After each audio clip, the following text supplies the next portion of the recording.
ప్రభువు పేరట మీ అందరికీ శుభాభివందనములు. ఈరోజు మన అనుదిన వాక్య ధ్యానమైన ఎడారిలో సెలయేర్లలోని వాక్యము.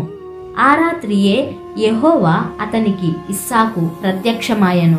ఆదికాండము 26వ అధ్యాయము 24వ వచనము. ఆ రాత్రే దేవుడు ప్రత్యక్షమయ్యాడట.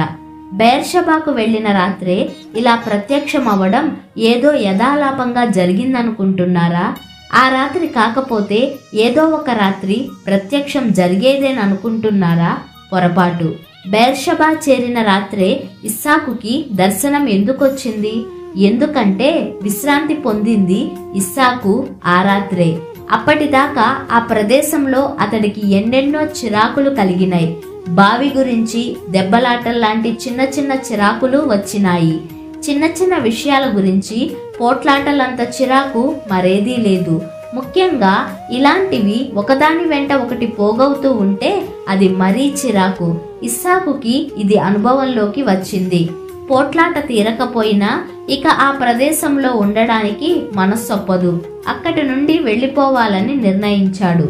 స్థలం మార్పు అవసరం అనిపించింది అతనికి. తనకి తలనొప్పి కలిగించిన కజ్జాలు తలెత్తిన చోట నుండి దూరంగా వెళ్ళిపోయి తన గుడారాన్ని వేసుకున్నాడు. ఆ రాత్రే దర్శనం వచ్చింది. మనసు ఏమీ అల్లకల్లోలాలు లేకుండా ఉన్నప్పుడే దేవుడు మాట్లాడుతాడు. మనసంతా చిరాకుగా ఉంటే ఆయన స్వరం వినపడదు. ఆత్మలో నిశ్శబ్దం కావాలంటుంది దేవుని స్వరం.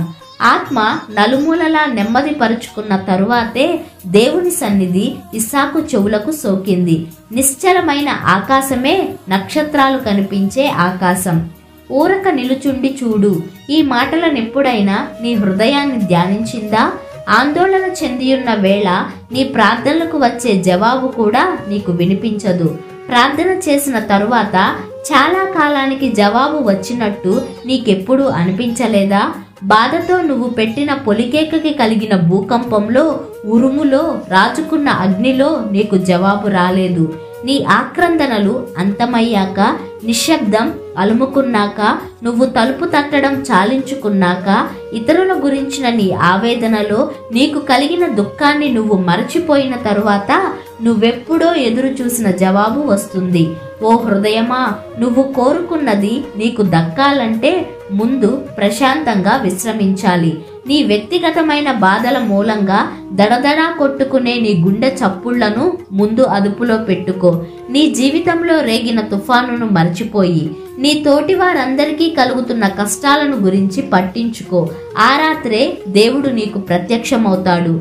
ఇంకిపోతున్న వరద వెనకాలే దేవుని ఇంద్రధనుస్సు కనిపిస్తుంది. నిశ్చలతలో నిత్య సంగీతం నువ్వు వింటావు. ఒంటరి బాటలో ఒక్కడివే సాగిపో. చింతలు లేని నీ అంతరంగం ఇంతకు ముందెన్నడూ వినని వింతగొలిపే అందమైన దైవ రహస్యాలు వింటుంది. అల్లరి మోక విరుచుకు పడుతుంది. అన్య విషయాల కోసం ప్రాకులాడుతుంది. అన్వేషించు. వినిర్మల సంగీతం వినిపించే మరో లోకపు ధన్యతా స్వరాలను. దుమ్ము నిండిన దారి నీకొద్దు. తెల్లవారుజామున తళతళా మెరిసే సముద్ర ఉపరితలంలాగా మచ్చలేని ఆత్మను నవోన్మేషంగా ఉంచుకో.